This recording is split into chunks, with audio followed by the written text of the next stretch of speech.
Good evening, everyone. If you're anything like me, you're grateful to have a moment of pause to reflect on what I think was an exceptionally rich and extremely moving film.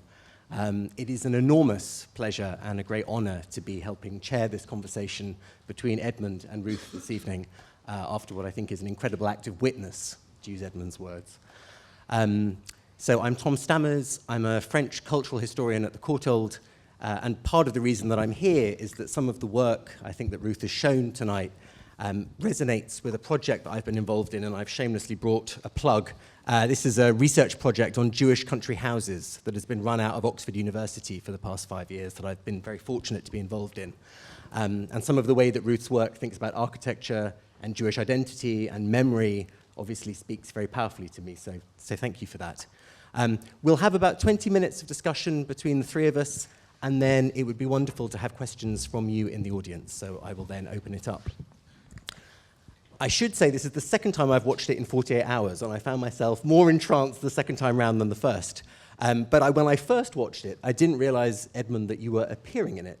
And so the first question, sort of on a personal note, is how does Edmund's book, which I also have with me, Letters to Camondo, which was published in 2021, how does that fit into the genesis of this film? I mean, and how did you know, did these projects grow up in parallel, or how do you see the sort of intersection between what Edmund was doing and how you've created it so wonderfully in film?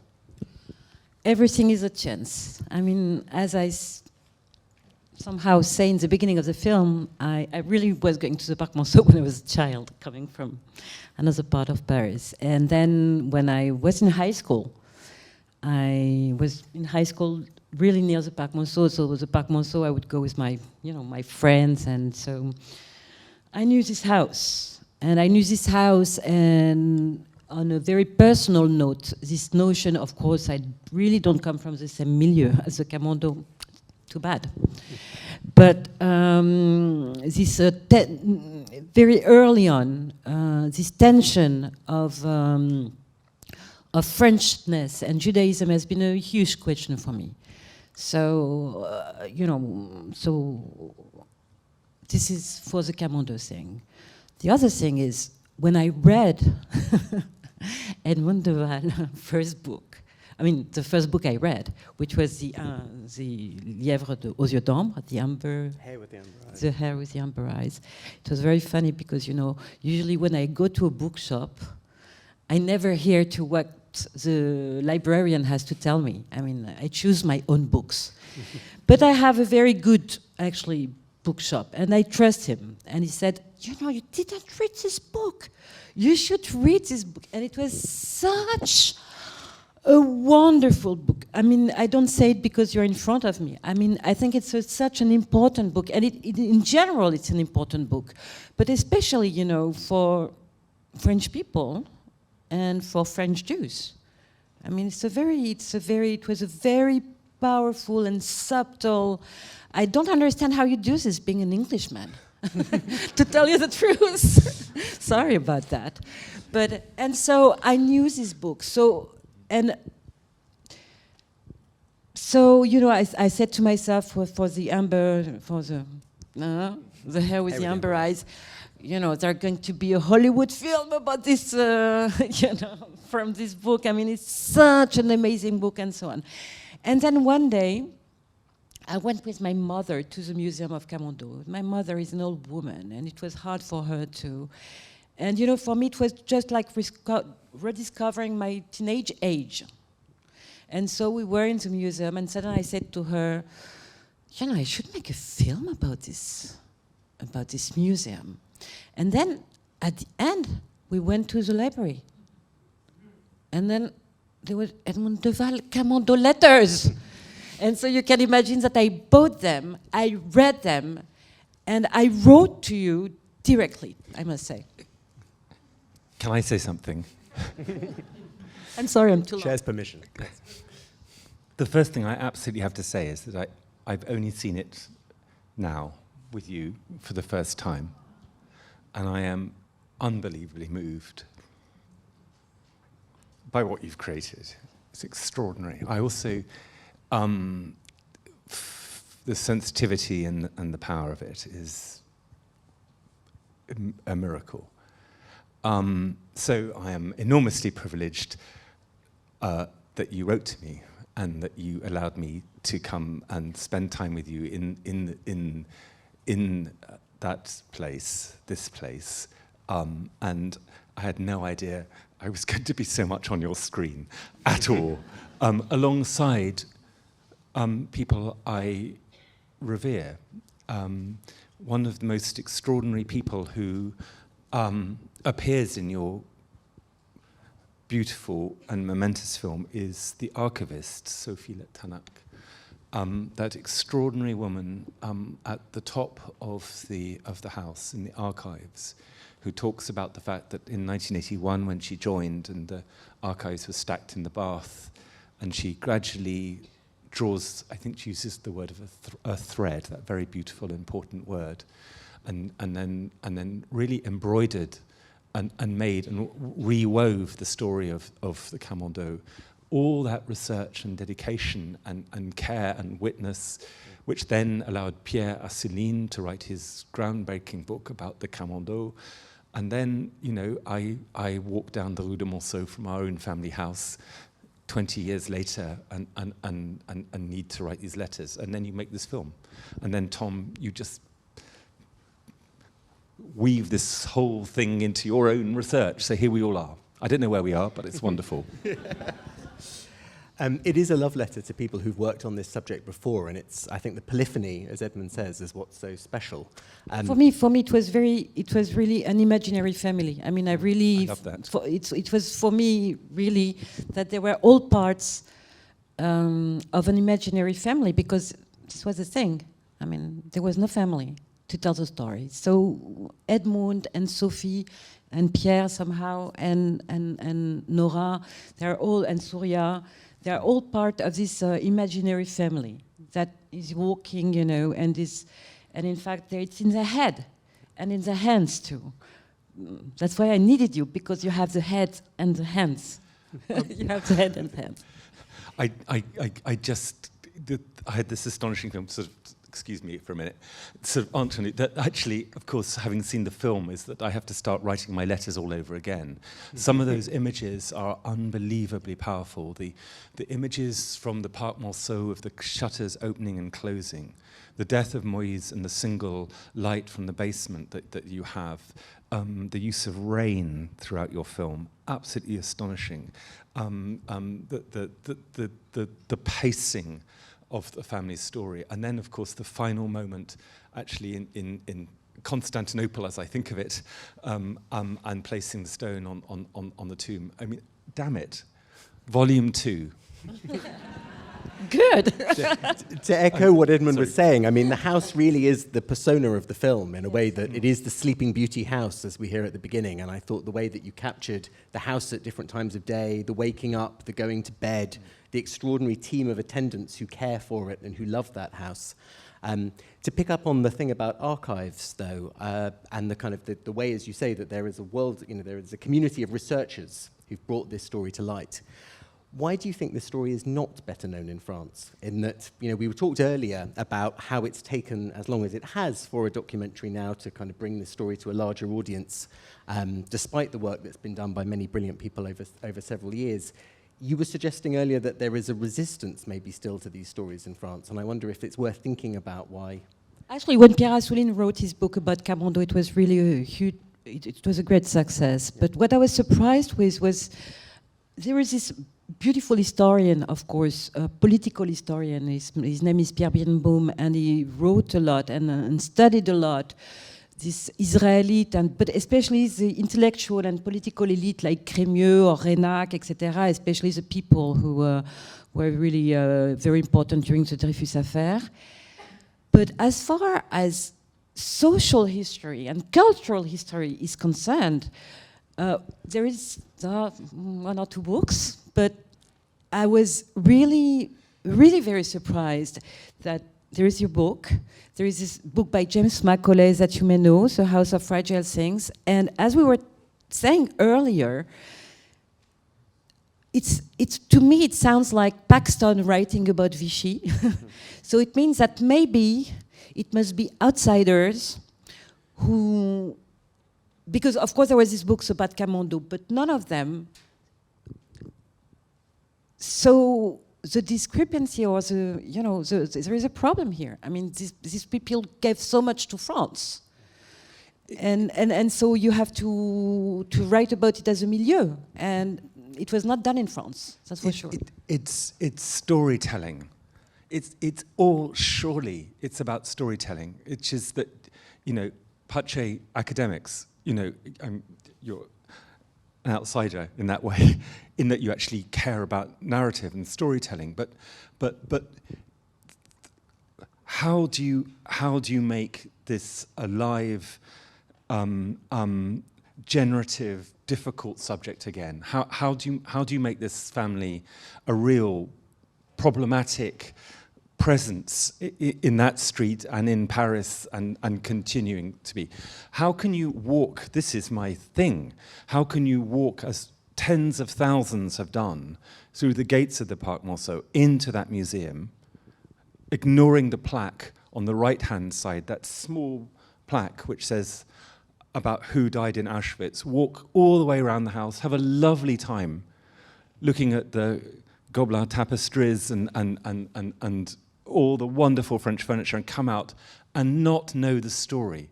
I mean, how can you? But that's generations of people who've gone to Paris and loved the museum and have walked out with no idea at all about the family. And what your film is doing, which is incredibly powerful, is to address the lacuna which you're talking about, which is that in France, these stories are not known. And if they're slightly known, they're not cared about. So there is a huge problem with French anti-Semitism. Let's call it out. And there's a huge problem about, from Dreyfus, it continues. I mean, I went to Père Lachaise and there were flowers on Drumont's grave. Fuck it, sorry for my language here, but someone had gone and put flowers on his grave, and there is a problem here, and this is the problem, which is belonging and not belonging, and it still remains a hugely powerful subject. Sorry, I've used the F word. I'm so sorry.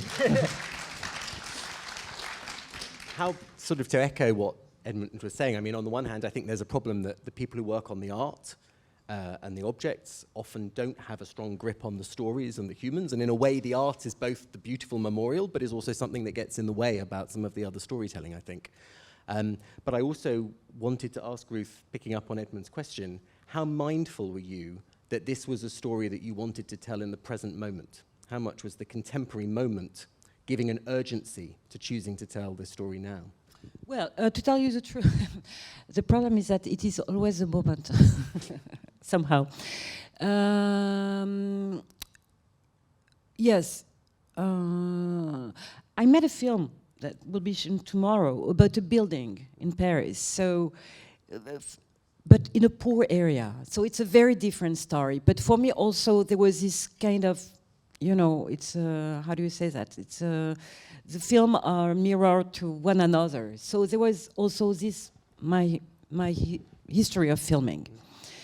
But of course, I mean, I think I went to film Drancy the 10th of October 2023.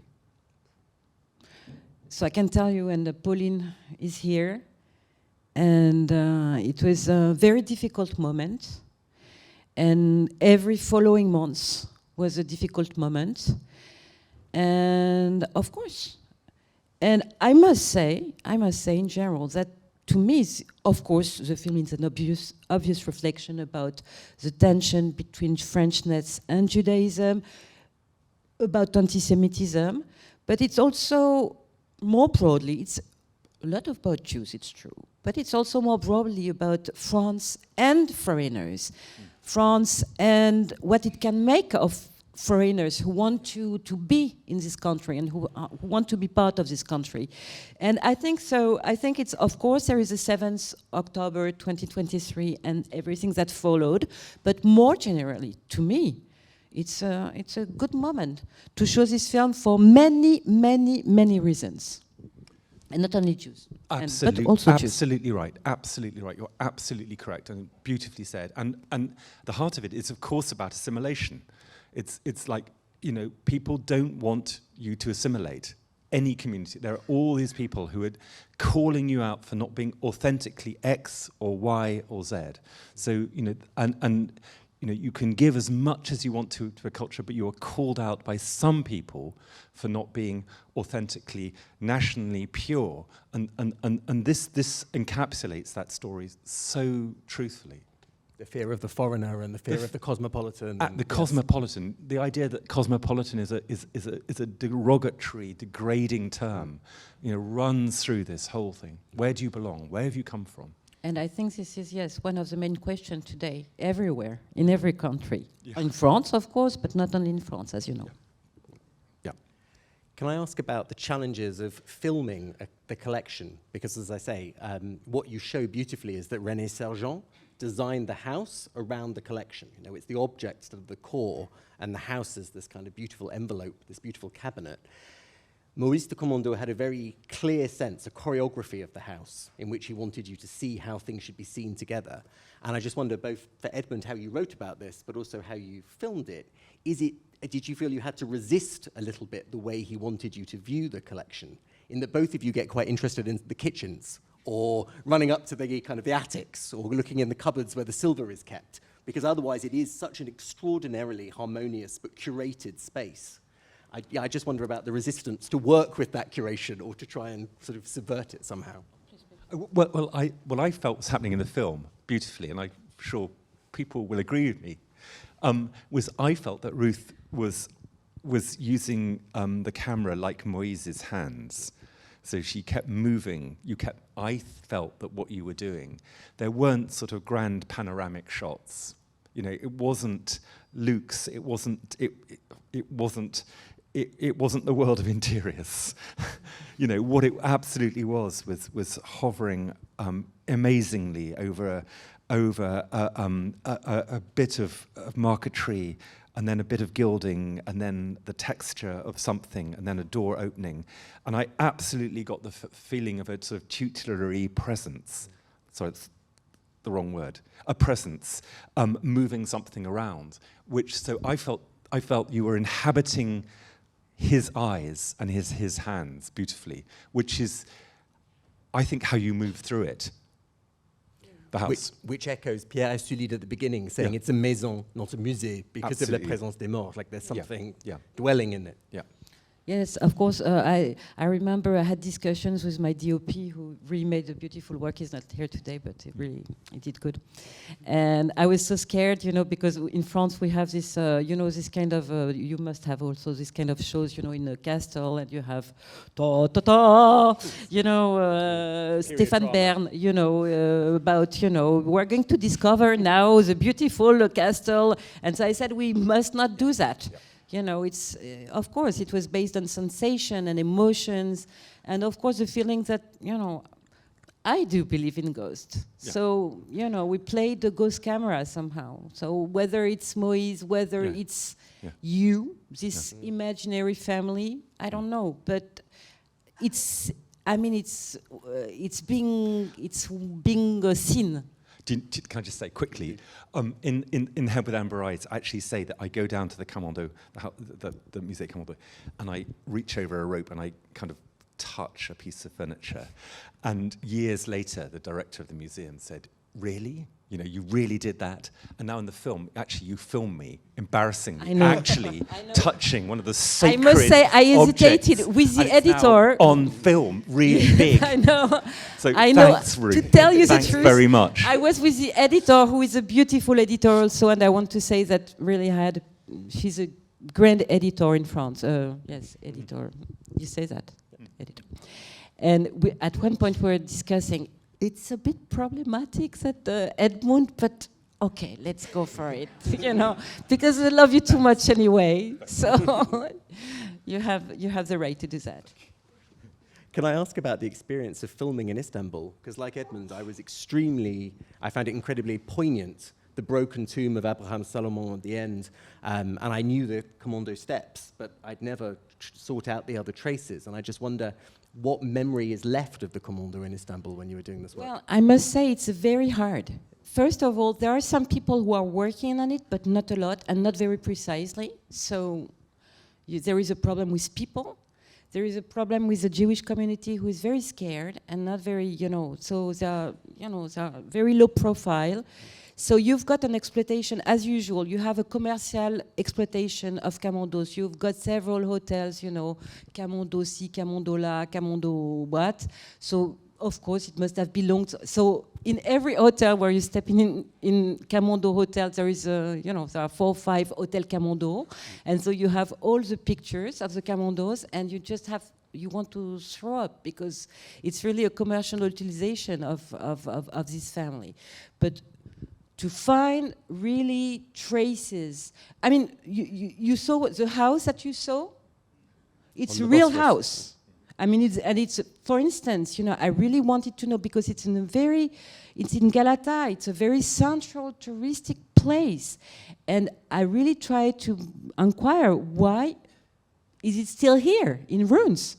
I mean, it should have, why is it here? Nobody could give me the answer for it, for instance. But it's a real house of Abraham Salomon Camondo, and so it was very strange because you got some things, people are doing Camondo touristic stuff, but in fact, to be really precise, it's very hard. And the cemetery thing, it was very hard because to get the authorization to go there, and I must say that I was helped, and of course I got the authorization for the head of the community there. And the guy who opened the thing for me he was a Muslim called Ibrahim. And I must tell you this because it was really none of the person in my team was Jew. Ibrahim was very open. I had my assistant, Turkish assistant with me, and we opened and we filmed. And at the same time, because, I mean, the first time I entered the tomb, there was a rat, it was very scary. I mean, it was really like a strange place to be, and especially with the camera. And then at the end, when we finished filming, we all went around the tomb with Ibrahim, with the team and so. And I did a small Kaddish. And I think that nobody did a Kaddish on this tomb for such a long time. And I don't understand why. It was they wanted to renovate it, but they didn't do it. You saw, and the dog that you see is really the dog that stands before and otherwise are only drug addict and the highway and dishes everywhere. I mean, it was very special to be there, really. So I guess that if they cared about the Camondo, they first would renovate the tomb. And I hope to do a screening in Istanbul, and that maybe it will push things to, Can I make a request? Sorry, just where we're going to film, where you're going to show this. That you show this in Zurich, in the museum, where the portrait of Irene is hanging. Please, can I make that a public request? Thank you. I will. The portrait came back to Paris briefly, didn't it, at the Musée Mayol in 2019, and since then the reputation of Émile Beuller is even more. Which one? tarnished. Petite Irène? Yes, I thought briefly was loaned, and now there's been even more work showing the complicity with the kind of the market. Wonderful. I'm conscious that there's probably lots of people in the room who would also like to ask some questions, and we could keep talking about this forever. At which point, I think there are some people running around with microphones who might facilitate. I can see there's a gentleman who's stretching his fingers highest back there. So, good evening. Can you hear me? we can. I just wanted to say, watching this movie, I too, as a 10-year-old, I identify with the 10-year-old that left Istanbul for Paris. I too, as a 10-year-old, having been born in Galata section of Istanbul, moved with my parents to America around the same age. So I felt immediately connected. But the writing and the third-person references that were used and the direction of the movie were excellent. It really gave me some hope that we can have the Camondo name. And I remember going up and down those steps as a 6, 7, 8, 9-year-old multiple times, knowing the story. It's interesting for the Turkish people to realize that it's the Camondo family that financed the Crimean War for the Ottomans along with the British to fight the Russians, which is something that should be brought up to speed. And also, in terms of the tomb, the state of despair that it's in, I'd like to see if there's anything we can do from our end to be able to get the renovation going without the speed at which the Turkish government side would work from the outside. Thank you very much. Thank you. Thank you. Yes, just you mentioned, and because there is nothing about in the film about, of course, the film is not a history book. So, but I just want to mention, you mentioned the Crimea War, of course, but also the Camondo were very instrumental in all the reforms, the Tanzimat, as it is called, in the 19th century for the liberalization of the Ottoman Empire. I mean, they really had a political importance.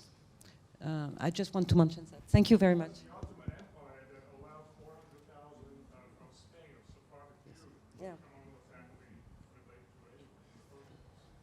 They were Ottoman patriots, absolutely. A difficult question, sorry. We have before us two people with incredible imagination and incredible storytelling ability. And so the challenge that I want to put to you is the story that you're telling your story rather than his? Because we could imagine a rich man who covets objects like many rich men, and that does not sound so interesting, but you've made it so fascinating. So I want to challenge you. How much of this story do you think is you, and how much is it the person behind, the pictures behind? Edmund?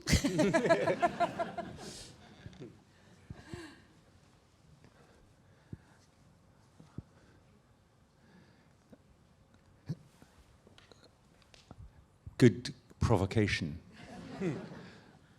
Genuinely, I think that this is a profound story about loss, about personal loss, familial loss, and societal loss. It's about the attempt to make a memorial, and the memorial fails. The memorial doesn't work. The presence and agency of the memorial doesn't work. The family doesn't survive.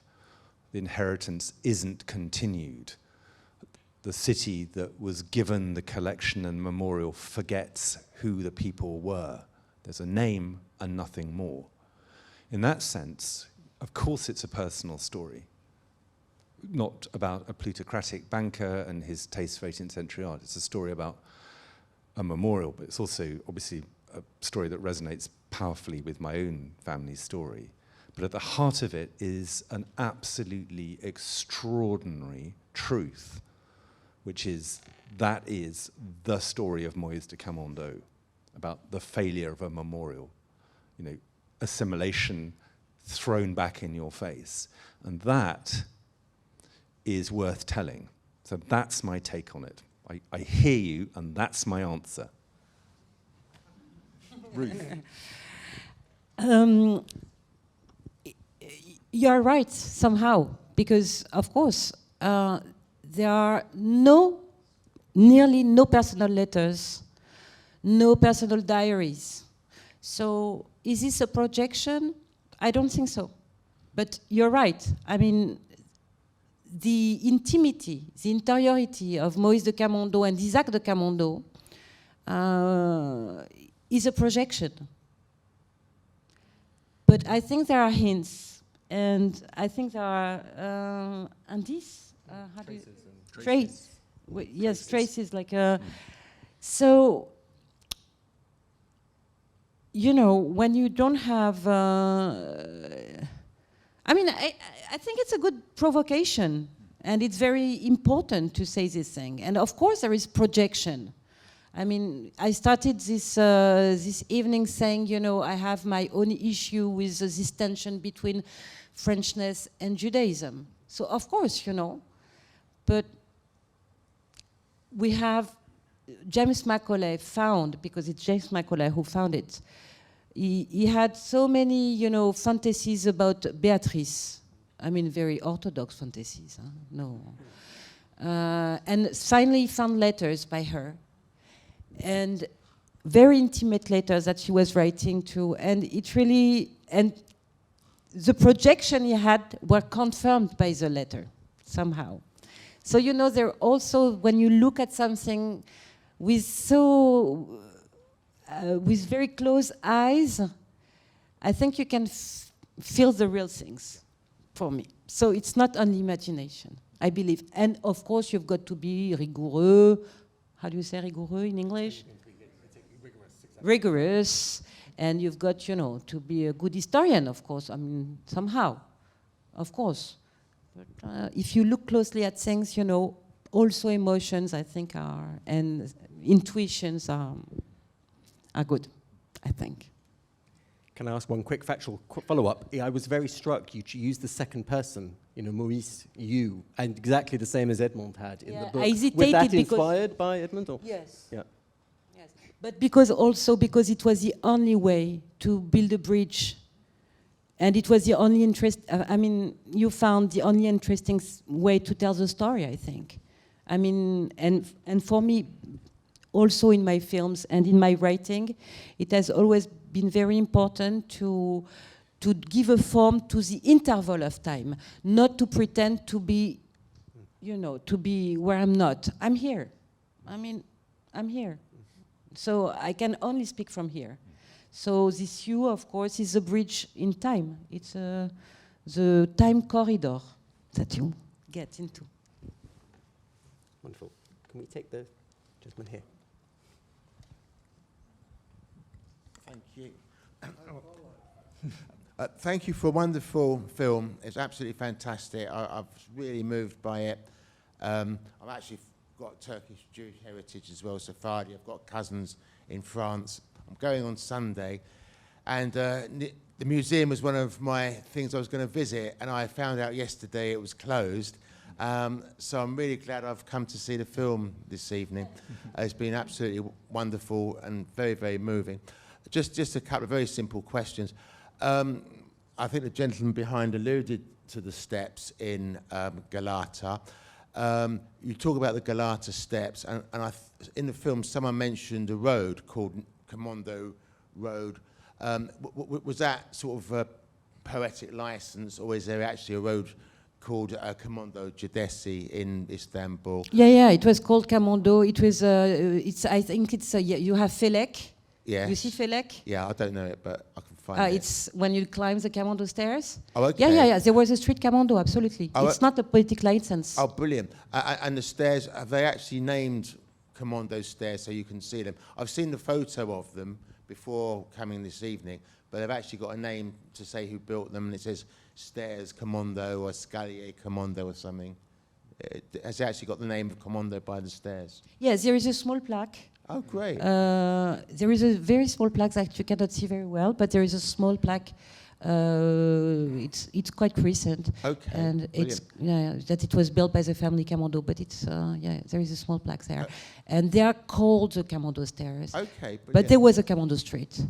And is it still called Camondo Street? No. It is. Thank you. The Camondo stairs, yes, but not the Camondo street. Okay. Where's the cemetery, roughly? In Galata as well? Oh, no, it's not in Galata, you know, it's the big Jewish cemetery out of town, I can't remember the name. Haskell. Okay, thank you. All right, thank you very much. And is there any way we can find out more about Nissim's military career? Yes, you have a book published by the Museum of de Camondo with all his letters. Okay. And the detail of his military, because he was first as you see, he was first with horse and infantry, and then he ended with being a photographer as a pilot. Yeah, because that plane looks a bit obsolete for 90. Because I'm also an aviation engineer, and that plane looks a bit obsolete for 1917. But I can look it out for myself. And, but check the pictures. We may end up in a whole other level of inquiry, fascinating as it is. Yeah. And I'm conscious the clock is ticking. And there is somebody who is... Thank you for your question. Yeah. There is somebody very keen at the back. If we could take a final question back there, would be lovely.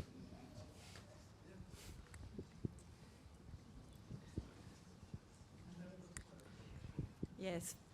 First and foremost, I have to say I applaud the Institut Français to actually put this evening on, because it's an absolute treasure. I thank you, Edmund, for the book that you wrote, because it was divine. And in seeing it brought to life by Ruth was an absolute treat. So I have one small request. Could you please get together and do Hare with the Amber Eyes? Could you please what? Could you make the Hare with the Amber Eyes as a collaboration, as a film? Why not? That's a lovely thing to say. That's a lovely conclusion, I think. But I mean, you know, Tom, you're... Yes. Tom. Sadly, we are out of time, but thank you so much for joining us for the screening. A huge admiration and thanks to Ruth for this extraordinary piece of work that has clearly touched all of us this evening, and I think many people will continue to be discussing it. I mean, we could have been here all night picking over the kind of beautiful thing that you've done here. So congratulations again to Ruth for a wonderful film. And do come and attend some of the other screenings. Your film is on tomorrow, yes?